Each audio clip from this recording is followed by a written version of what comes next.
Donald Trump spoke at the NRA convention in Texas, and I want to walk through some of these moments. One of them got a lot of attention. It was very strange, so we'll start with that. Trump just randomly going silent for 30 seconds, and there's speculation about what it was. I'll go through what different people are speculating, but he's giving a speech, then the QAnon-themed music starts playing, as he does now at the end of his speeches, and he just sort of goes silent for a while. Nation in the history of the world.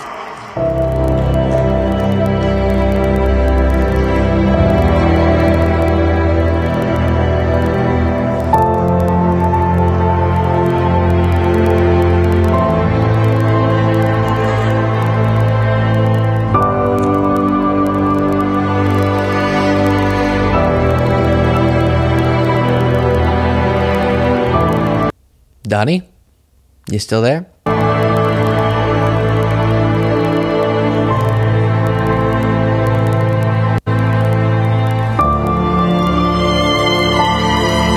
now we are a nation in decline. Okay. Wow. So some people said this was some sort of mental glitch. I don't think that is the case. Some people said that his campaign, for example, tried to say this was for dramatic effect. Maybe. I think it was a teleprompter issue where the teleprompter wasn't scrolling, so he was waiting for them to fix it. That seems like it would be the most likely. But again, his campaign saying this is for dramatic effect. So take that for what you will. Then he makes this absurd comment he's made in the past. It never gets less crazy no matter how many times he says it.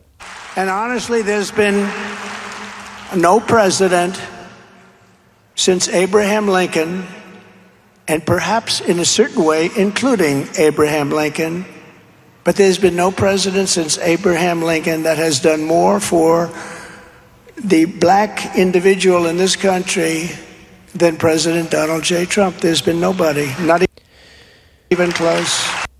So he's first referencing himself in the third person. No one knows why he does that. And also, he said perhaps in a certain way, including Abraham Lincoln, meaning maybe he's done more for black Americans than even Abraham Lincoln.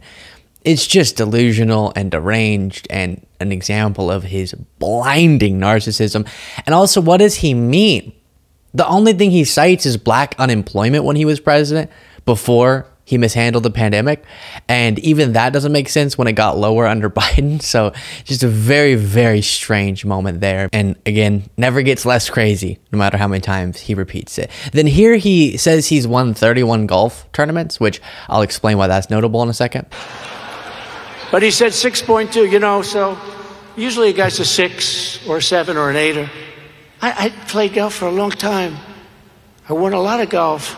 31 club championships, can you believe it? And he challenged me to a golf match.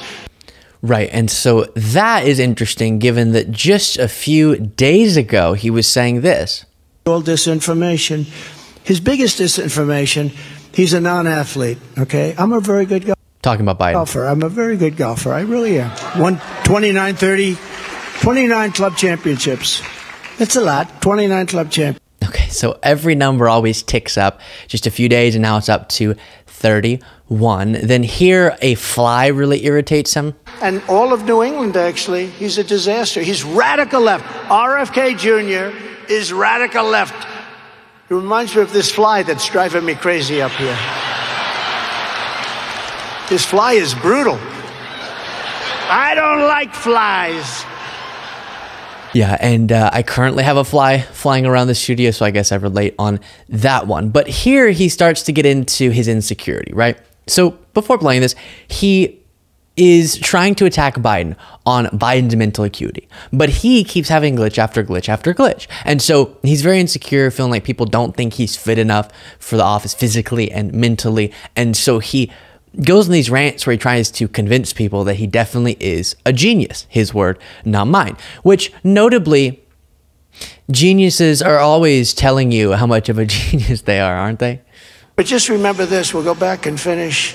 You know, there is a genius to what I'm doing. You do know that. I go from here to there, and it all comes back into a beautiful picture. You know, it really, do you notice? It all comes back into a beautiful picture, great memory. It's a beautiful thing. But just remember this. Yeah, so that's him seeing the discussions of how he can't stay on a topic and he jumps from one sentence to another and he's all fragmented in his thoughts and he's trying to convey the message that actually that's very intentional because I'm so much smarter than your average person that instead of just speaking like a normal person and delivering the English language in a way that it seems coherent and structuring sentences in a way that seems coherent, instead I make it seem incoherent. But by throwing out this scattershot of all these different disconnected thoughts, I'm actually portraying a complicated picture for you to understand. Genius. Then here he talks about his physical health. Doctor, very talented doctor too. You know, he's got a lot of things on his resume. He was a great doctor. He was a great admiral. And now he's a great congressman. And before I introduce him, I just want to say, when he was the doctor at the White House, they asked him, who's healthier? Who's a better physical specimen? Is it Trump or is it Obama? And he said, it's not even close. It's Donald Trump, not even close. I said, I love this guy. Dr. Ronnie Jackson, your congressman. Yeah, he's told this story many, many times. I remember when I first started a show, I covered a speech where he told this story and found it oh so strange. But we don't have to get into comparing the bodies of Obama and Trump. I refuse to let him pull me into that discussion. But instead, I think it's notable that he feels so insecure that he keeps telling these stories. He'll make fun of Biden when he goes to the beach. Oh, Biden, he's shirtless. Oh, it's horrible. And then he'll talk about how his body's better than Biden and better than Obama. And then him having to say stuff like this about his mental acuity. So anyway, so Macron calls. See what I mean? Look, I started. Even I say to myself, you're a freaking genius. Hey, look, I had an uncle, my father's brother. Okay, let me just, before playing the rest of that, do you know what he's saying? He's impressed with himself for being able to remember that he got sidetracked earlier in the discussion and then go, oh, I was talking about, see, I came back to it.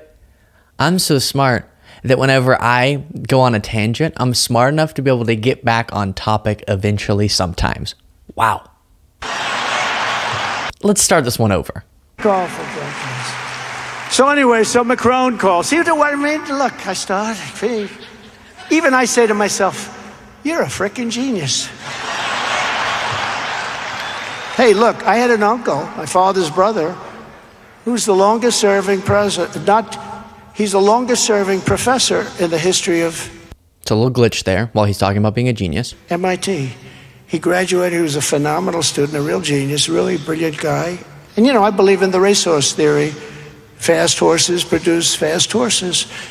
He went to MIT, graduated, they said, we'd love to have you be a professor. He was there for, I think, 41 years. He's the longest serving professor in the history of MIT. It's nice to know. Do you think Biden has that in his family? I don't think so. I don't think so. I may be wrong. Let's check. Yeah, we're more concerned with if you're mentally sharp enough for the job. We're not concerned with your family lineage too much.